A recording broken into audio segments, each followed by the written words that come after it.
मैं अर्ज ये कर रहा था जनाब स्पीकर कि उसके सदर ने, हुकूमत फ्रांस ने उस मलून को, शातमे रसूल सल्लल्लाहु अलैहि वसल्लम को पूरे इबादत के साथ, प्रोटोकॉल के साथ, गार्ड ऑफ ऑनर के साथ उसको दफनाया।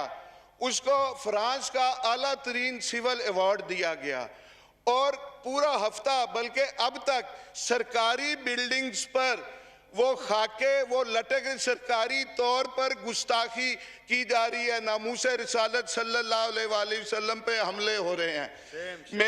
मेरी आपसे ये गुजारिश है, मैं हल की तरफ आता हूँ। मेरी आपसे ये गुजारिश है, फ्रांस से सफारती ताल्लुकात ख़त्म किए जाएं। अच्छा, सफ़ीर को मुल्क बदर किया जाए। इस पे बहुत सारी बातें हैं कि हम नहीं कर सकते।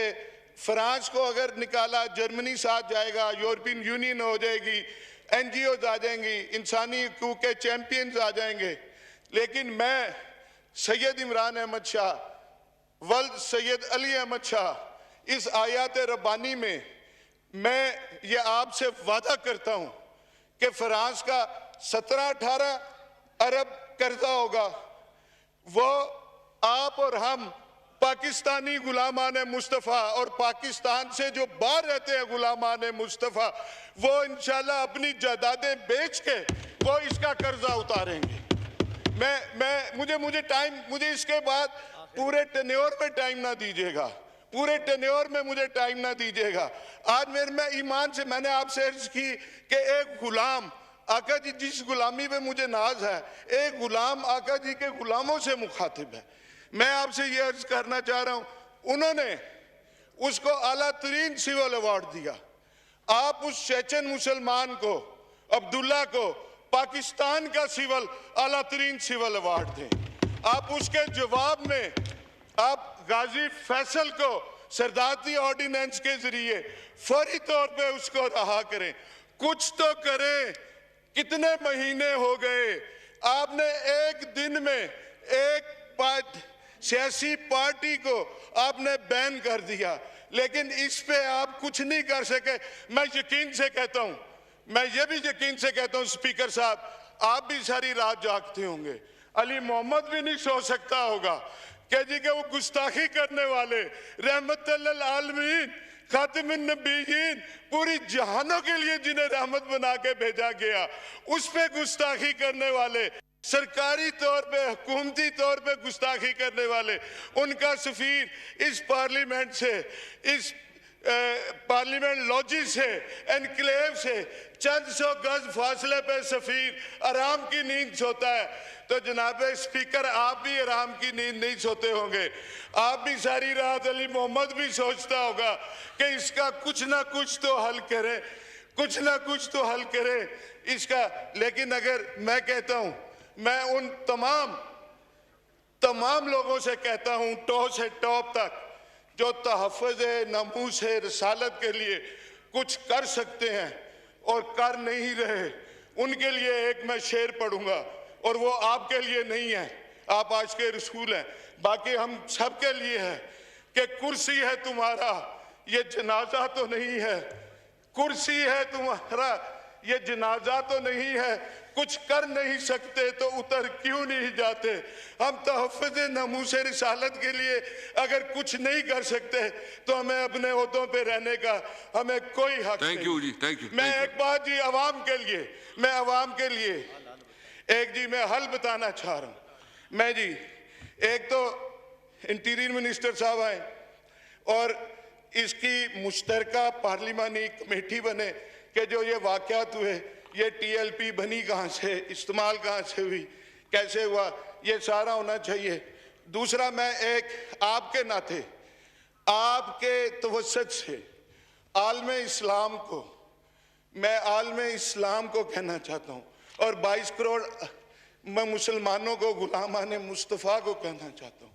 मेरे से बात नहीं हो पा रही जनाब स्पीकर। मैं आपकी बात समझ गया जो आप कहना चाहते हैं। नहीं, आप सुन ले। मैं मेरी ये बात कि गुस्ताखी स्कैंडिनेविया में होती है, गुस्ताखी फ्रांस में होती है, गुस्ताखी अमेरिका में होती है। हम इधर एहतजाज करते हैं, अपनी अमलाक का नुकसान करते हैं, हम अपने बंदे मारते हैं, हम अपने वो चिंची रिक्शा कल परसों किसी का जला, उस गरीब का क्या कसूर था। हमें पुरतशद्दद एहतजाज नहीं करना, हमें पुरअमन एहतजाज करना है। और करना क्या है ये मैं अवाम को बता रहा हूँ, मुस्लिम अम्मा के आगे हाथ बांध के ये अपील कर रहा हूँ। गुस्ताखी उधर हो, इधर ये क्या करें कि अपने बच्चों में से या अपने बहन भाइयों में से एक बच्चे का अहद कर लें कि इसको कुरान की तालीम देंगे, इसको हाफिज़ कुरान बनाएंगे, इसको दीन मोहम्मदी की तालीम देंगे, आलमे दीन बनाएंगे। और अपनी इस बात की मेरी सिर्फ 3 minute, just 3 minute total time है जी, अभी टाइम खत्म हो जाएगा। मेरी बात प्लीज जी, प्लीज सुन ले। मैं अपनी इस बात की करने के लिए एक बगदाद शरीफ का एक मैं हकायत में सुना देता हूँ। अपनी इस बात की तकरीर के हम आलमे दीन बना के किस तरह गुस्ताखियाँ रोक सकते हैं। हम ऐसे रोक सकते हैं कि बगदाद शरीफ था, मेरे गौसल वरा का शहर था, उधर सख्त सर्दी थी, तूफानी बारिशें थी। एक ज़ईफ नबीना बाबा जी फजर की नमाज मस्जिद में बाजुबात पढ़ना चाह रहे थे। उन अपने पोतों वाले थे, बच्चों वाले थे, नहीं कोई नहीं बच्चे कहने लगे बाबा जी नमाज फजर घर पढ़ लें, मस्जिद में नहीं जाना। वो ज़ईफ नबीना बाबा जी अपनी स्टिक पकड़ के घर से निकले, गलियों में पानी था, मस्जिद पहुंचे, गिरते पड़ते ठुड्डे खाते हुए वो मस्जिद पहुंचे और जख्मी हुए लहूलुहान हुए ब्रूजिज पड़े हुए, और नमाज पढ़ी बाजमात, कोई नमाजी उन्हें घर छोड़ गया। अगले दिन फिर ऐसे ही तूफानी बारिशें, सख्त सर्दी, वो बाबा जी ने स्टिक उठाई, बच्चा कोई मस्जिद छोड़ने को तैयार नहीं। बाबा जी घर से निकले तो एक शख्स ने उसका बाजू पकड़ लिया। उस बाबा जी नबीना को बहुत एहतियात से, बहुत हिफाजत से मस्जिद तक ले गया, कहीं कुछ तकलीफ नहीं होने दी, आराम से ले गया। जब वो मस्जिद छोड़ा तो बाबा जी ने पूछा, है खुदा के बंदे अपना तारुफ तो करा दे, अपना नाम तो बता दे। उसने कहा मेरा नाम है अबलीस। उसने कहा है? बाबा जी की वो खुशी परेशानी में बदल गई। उसने कहा ये अबलीस ने, शैतान ने कब से काम शुरू कर दिया नमाजियों को मस्जिद पहुंचाना। उसने कहा कल जब तुम आए थे ना गिरते पड़ते लहूलुहान होके, अल्लाह को तुम्हारी ये दा पसंद आई और अल्लाह ने एक नमाज फजर के सदके तुम्हारी सारी जिंदगी की नमाजों का स्वाब तुम्हें दे दिया, कबूल कर ली। और थैंक यू जी, मैं ये कह रहा हूँ कि अब हम जब अपने ये करेंगे, नंबर वन, मैं आपकी बात एक मिनट, सिर्फ एक मिनट, मैं फिर वो 3 सिर्फ एक minute, just 1 minute, wind up please. क्या हम ये अपना अगर ये करेंगे, अगर हम बच्चों को पढ़ाएंगे, कुरान की तालीम देंगे, हम हाफ़िज़ कुरान बनाएंगे, आलमे दीन बनाएंगे, तो अमेरिका और ये फ्रांस ये कहेंगे गुस्ताखियों को खुद रोकेंगे। गुस्ताखी ना करना, अब के 10 लाख की बजाय 20 लाख बच्चे हाफिज बन गए हैं। ये तो दीन मोहम्मदी के करीब होते जा रहे हैं। और एक आखिर में, आप सब हम ईमान वाले हैं, आशिक़े रसूल हैं, एक मेरी बात का जवाब दे के अपना उसका वो अपनी गुलामी का दाव मतलब जो हम करते हैं वो पूरा कर दें कि दुनिया को मैसेज आए कि ये पार्लियामेंट नबी पाक के गुलामों की है। ताजदारे खत्मे नबूवत, ताजदारे खत्मे नबूवत, ताजदारे खत्मे नबूवत, थैंक यू इस्लाम जिंदाबाद, पाकिस्तान जिंदाबाद, थैंक यू। शुक्रिया। मैं एक फिर से कहूँगा, देखो एक तो मतलब ये पार्लियामेंट सबसे जिम्मेदार और सुप्रीम इदारा है।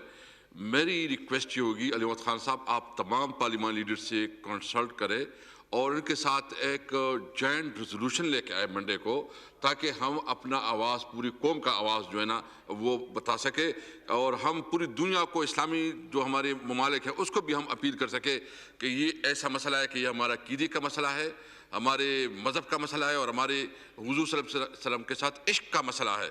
तो इस पे आप आए और हम जो है ना पूरे इस्लामी दुनिया हमारे साथ खड़ी हो। तो जी अब उधर तीनों का दो, फिर आगा हसन बलोच साहब, इसके बाद आप, फिर इसके बाद बस दो आगा हसन बलोच साहब प्लीज 2 मिनट में देते बस। जनाब स्पीकर वो साहब, नहीं है, वो बीएनपी का है प्लीज। जनाब स्पीकर साहब शुक्रिया कि आपने मुझे टाइम दिया। जनाब स्पीकर साहब, मैं बलूचिस्तान के उन इलाकों के बारे में बात करूंगा जो बॉर्डर्स के इलाके लगते हैं वहाँ पे बॉर्डर्स बंद है, तिजारती सरगर्मियाँ बंद है, रमज़ान शरीफ का महीना है। जिन इलाकों में तुर्बत, पंजगुर, तफ्तान, आपका मंद है, आपके जीवनी है, बादीनी बॉर्डर है, चमन बॉर्डर है। जनाब स्पीकर साहब, ईरान के साथ, अफ़गानिस्तान के साथ दो हमारे हमसाये ममालिक हैं। इनके साथ एक तो है कि ईरान के उस इलाके में सिस्तान बलूचिस्तान है, वहाँ पे भी बलोच आबाद है, बलूचिस्तान में भी बलोच आबाद है, अफ़गानिस्तान के बादीनी में पश्तून आबाद है, इस साइड भी पश्तून आबाद है।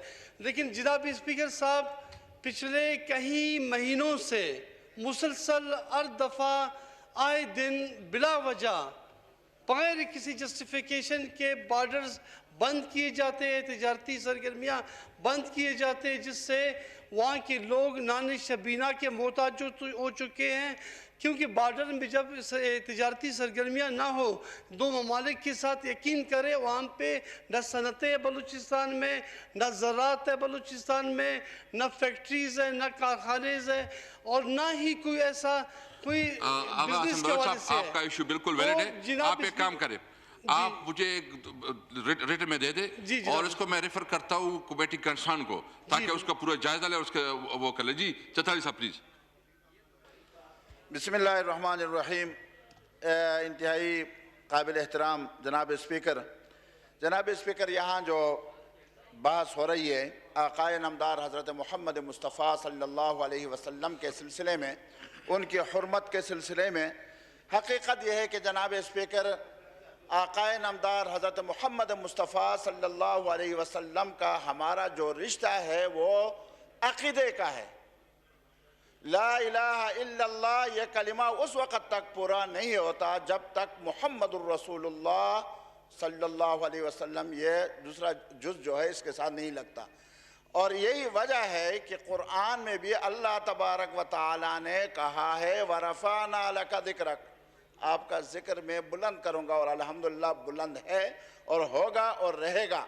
जनाब स्पीकर, यहाँ एक पार्टी पर, मैं उसका दिफा नहीं कर रहा, एक पार्टी पर पाबंदी लगा दी गई, और सिर्फ इसी वजह से लगा दी गई कि तकरीबन कोई 360 बंदे जो हैं वो ज़ख्मी हो गए और 2 बंदे जो हैं उसमें शहीद हो गए। जनाब स्पीकर, यहाँ तो बोरीबंद रोज़ाना सैकड़ों के तादाद में, दर्जनों के तादाद में रोडों पर हमें तोहफे के तौर पर एक पार्टी ने दी, उस पर तो किसी ने पाबंदी नहीं लगाया। चाहिए तो यह था कि उस पर भी पाबंदी लगाई जाती, उस पर नहीं लगाई जाती। लेकिन एक पार्टी को इस तरह पाबंदी लगाना मेरे ख्याल में, और फिर उनके साथ ये मुआहदा भी हुआ हो कि हम इसको असेंबली में लेके आएंगे। अब असेंबली में उन लोगों का भी एक रद्द अमल है कि 5-6 दिन रह गए, चलो अभी तक असेंबली में नहीं लाए, शायद नहीं लाएंगे। तो इस पर एक गलतफहमी की बुनियाद पर अगर आप लोग पहले से इसको असेंबली में ले आते तो उनको समझाना हमारा भी एक काम बनता, हम भी उनको समझाते, पूरे असेंबली में बात हो जाती और उनको भी यकीन हो जाता कि ये लोग भी एक संजीदा अंदाज में रसूलुल्लाह सल्लल्लाहु अलैहि वसल्लम के ख़िलाफ़ जहाँ भी कहीं उनकी शान में गुस्ताखी हो रही है उसमें संजीदा हैं, तो वो लोग भी शायद इस नौबत तक बात न पहुँचती। जनाब स्पीकर, इस सिलसिले में जो रेजोल्यूशन आप ला रहे हैं, इंशाअल्लाह ये रेजोल्यूशन हम सबकी दिल की आवाज़ है, हमारे अक़ीदे की बुनियाद है ये, और इस पर इंशाअल्लाह पीर को हम लाएंगे। लेकिन इसमें जनाब स्पीकर आखिर में एक बात अपने हल्के की तरफ से मैं करता हूँ, वो ये कि एक तहरीक इल्तिवा मैंने जमा की है, सामान तकरीबन तिमलगिरा में पहुँच गए हैं ये वापडा के, और ये जो तहरीक इल्तिवा है इसको आप कमेटी के हवाले कर दें, बस यही था।